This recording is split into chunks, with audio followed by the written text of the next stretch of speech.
आजचा टॉपिक आहे Hoffman rearrangement. एक खूप फेमस रिॲक्शन आहे ऑर्गॅनिक केमिस्ट्रीमध्ये. तर ह्या रिॲक्शनला अजून ॲक्च्युली दोन नावं आहेत. एक आहे हॉफमन डिग्रेडेशन आणि दुसरं आहे हॉफमन ब्रोमामाइड रिॲक्शन. असं का म्हणतात? कारण की ह्या रिॲक्शनमध्ये अमाइडपासून अमाइन तयार होतं, प्रायमरी अमाइन तयार होतं, एक कार्बन लॉस होतो. तर त्याच्यामुळे याला डिग्रेडेशन रिॲक्शन असं म्हणतात. आणि दुसरं आहे ब्रोमामाइड रिॲक्शन. ब्रोमामाइड का म्हणतात? कारण याच्यामध्ये हॅलोजन यूज केलं जातं, स्पेशली ब्रोमिन, आणि अमाइड यूज केलं जातं रिएजंट म्हणून. तर हे जे रिॲक्शन आहे याला हॉफमन ब्रोमा अमाइड रिॲक्शन असे म्हणतात. तर ही जी रिॲक्शन आहे हॉफमन, ही रिॲक्शन अशी आहे. स्टार्टिंग कंपाऊंड असतं अमाइड. अमाइड हा जो फंक्शनल ग्रुप आहे म्हणजे C+O NH2 अमाइड. आर हा काही असू शकतो, अल्काइल, अरोमॅटिक. त्याच्यानंतर ह्या रिॲक्शनमध्ये हॅलोजन यूज केलं जातं, जसं की इथं ब्रोमिन दाखवलेलं आहे. ब्रोमिन फेमस आहे. ब्रोमिन व्यतिरिक्त क्लोरीनसुद्धा यूज केलं जातं आणि स्ट्रॉंग बेस यूज केलं जातं, जसं की सोडियम हायड्रॉक्साईड. या रिॲक्शनमध्ये एक इंटरमिडिएट तयार होतो, जो की फेमस इंटरमिडिएट आहे. याला आयसोसायनेट म्हणतात. RN double bond C+O. त्याच्यानंतर ॲडिशन ऑफ वॉटर आणि लॉस ऑफ CO2 ह्या दोन गोष्टी होतात आणि RNH2 म्हणजे प्रायमरी अमाइन तयार होतं. तर अमाइडपासून स्टार्ट होतं रिॲक्शन आणि रिॲक्शनचा जो प्रोडक्ट आहे तो आहे प्रायमरी अमाइन. या रिॲक्शनला हॉफमन रिअरेंजमेंट असं म्हणतात. आणि तुम्ही जर स्टार्टिंग कंपाऊंड आणि फायनल प्रोडक्ट पाहिला तर तुम्हाला दिसेल की सगळं जवळपास सेम आहे. आणि या रिॲक्शनमध्ये फक्त हा जो CO आहे तो लॉस झालेला आहे, तो नाही आहे या स्ट्रक्चरमध्ये प्रोडक्टच्या.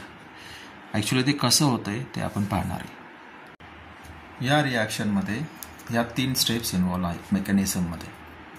तर ह्याच्यामध्ये पहिलं जे आहे formation of N halo amide. हॅलोचा अर्थ हॅलोजन, म्हणजे जर ब्रोमिन वापरलं असेल तर N ब्रोमो अमाइड तयार होईल. त्याच्यानंतर हे N ब्रोमो अमाइडचं रिअरेंजमेंट होणार आणि आयसोसायनेट तयार होणार. आणि आयसोसायनेटमध्ये नंतर वॉटर ॲडिशन होणार आणि डिकार्बॉक्सिलेशन होणार आणि फॉर्मेशन ऑफ प्रायमरी अमाइन होणार. तर या 3 स्टेप्सने रिॲक्शन रिअरेंजमेंट पुढे जाते. तर मेकॅनिझम या प्रकारचं आहे. स्टार्ट आपण अमाइडपासून करूयात.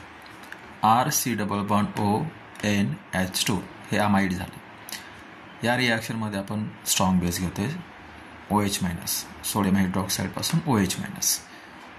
OH- हा H+ ह्या मॉलिक्युलमधून घेईल, म्हणजे हा जो OH- आहे तो H+ वर अटॅक करेल. ऑलरेडी याचे बॉन्ड आहेत नायट्रोजनसोबत, तो हा बॉन्ड ब्रेक होईल, इलेक्ट्रॉन नायट्रोजनकडे शिफ्ट होते. तर फर्स्ट स्टेपमध्ये काय झालेलं आहे की OH- H+ ॲब्स्ट्रॅक्ट केलेलं आहे अमाइडपासून आणि निगेटिव्ह चार्ज डेव्हलप झालेला आहे नायट्रोजनवर. बाकी सगळं स्ट्रक्चर जसंच्या तसं आहे.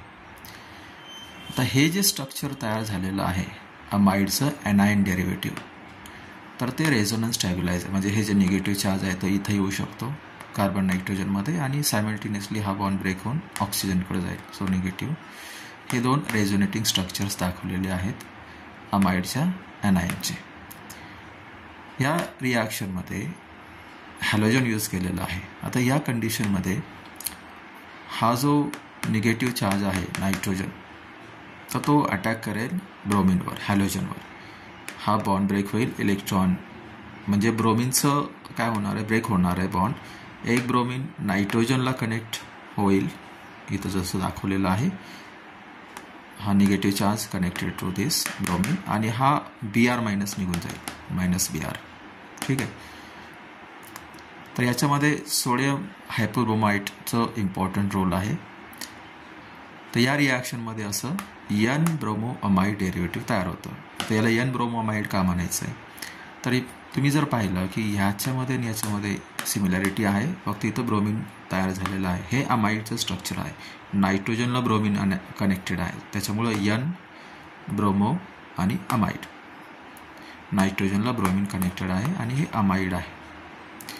त्यानंतर परत काय होणार आहे की जो बेस आहे OH-, जसं इथं बेसने H+ घेतलेला आहे सेम इथं सुद्धा तो H प्लस घेणार आहे.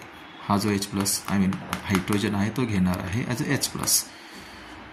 जसं इथं निगेटिव्ह चार्ज डेव्हलप झालेला होता हायड्रोजन गेल्यामुळे, तसंच इथे सुद्धा निगेटिव्ह चार्ज डेव्हलप होणार आहे हा हायड्रोजन गेल्यामुळे. मग या केसमध्ये काय होणार आहे, हे सुद्धा रेझोनन्स स्टॅबिलाइज स्ट्रक्चर आहे. म्हणजे हे निगेटिव्ह चार्ज इकडे जाणार, हे जे कार्बन ऑक्सिजनचे इलेक्ट्रॉन आहे पाय इलेक्ट्रॉन ते ऑक्सिजनकडे जाणार आणि ऑक्सिजन निगेटिव्ह. हे रेझोनेटिंग स्ट्रक्चर आहे दोन. आता याच्यामध्ये रिअरेंजमेंट इथं स्टार्ट होतं ॲक्च्युली, की हे जे निगेटिव्ह चार्ज ऑक्सिजन आहे ह्याने इलेक्ट्रॉन दिल्यानंतर एक पॉसिबिलिटी काय आहे की इकडे इलेक्ट्रॉन जाणार आणि परत तसं स्ट्रक्चर तयार होईल. आणि रिअरेंजमेंट अशी होते की हा जो ग्रुप आहे R हा ब्रेक होतो, हा विथ इलेक्ट्रॉन, आणि तो नायट्रोजनला कनेक्ट होतो. सायमल्टेनियसली हा जो ब्रोमिन आहे तो ब्रेक होतो. म्हणजे दोन्ही एकसाथ होत आहेत, हे तिन्ही एकसाथ होत आहेत. हा इथं डबल बॉन्ड तयार करतोय, हा अल्काईल विथ इलेक्ट्रॉन नायट्रोजनवर अटॅच होतोय, आणि हा जो ब्रोमिन आहे तो विथ इलेक्ट्रॉन लॉस होतोय -Br. तर ह्या रिअरेंजमेंटमध्ये ऑक्सिजन कार्बन डबल बॉन्ड होतोय, कार्बन नायट्रोजन डबल बॉन्ड तसंच आहे, आणि R ग्रुप जो आहे तो इथे नायट्रोजनला कनेक्टेड आहे. हा जो ग्रुप आहे याला म्हणायचं आयसोसायनेट. त्याच्यानंतर न्यूक्लियोफिलिक अटॅक होणार आहे वॉटरचा. ऑक्सिजनकडे लोन पेअर ऑफ इलेक्ट्रॉन आहे ते इथे अटॅक करतील. ऑलरेडी 4 व्हॅलेन्सी आहे तर बॉन्ड ब्रेक होणार आहे, इलेक्ट्रॉन इकडे शिफ्ट होतील ऑक्सिजनकडे, सो हा इथे कनेक्ट होईल असं. बाकी जसं आहे तसंच आहे स्ट्रक्चर. आता ऑक्सिजनवर पॉझिटिव्ह चार्ज 3 व्हॅलेन्सी तो लॉस होईल, एक H प्लस, इलेक्ट्रॉन दोन्ही ऑक्सिजनकडे जातील आणि इथं जो आहे OH तयार होईल. म्हणजे ॲक्च्युअली काय झालेलं आहे, हे कार्बामिक ॲसिड तयार झालेलं आहे, COOH. त्याच्यानंतर ह्या रिॲक्शनमध्ये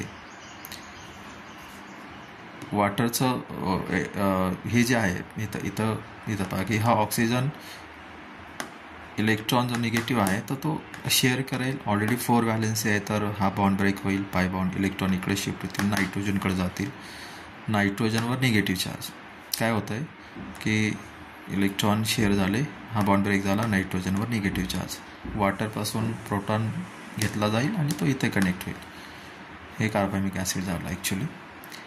आणि शेवटी काय होतं, हे जे कार्बामिक ॲसिड तयार झालेलं आहे त्याचा स्पॉन्टेनियस लॉस होतो CO2 आणि तुम्ही पाहू शकता RN आणि इकडचा H, RNH2 अमाइन तयार झालं. तर ही मेकॅनिझम आहे हॉफमन रिअरेंजमेंटची.